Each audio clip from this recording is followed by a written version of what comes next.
देवर तनी देहिया पे रंग द लगाई, देवर तनी देहिया पे रंग द लगाई। अरे हम बानी नु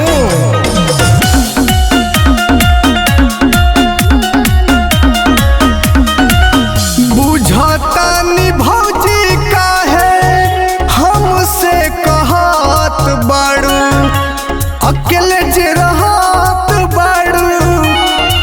हाँ तो सुना बोला देखे न मोर खाली बगागा, तो अपन बलम के राह जोहला जो साचो आदित्य सिंह डालो, आदित्य सिंह डालो तनिको न लजाई, देवर तनी देहिया पे रंग द लगाई, देवर तनी देहिया पे रंग द लगाई। तब तो रंग से नहवाइए दे।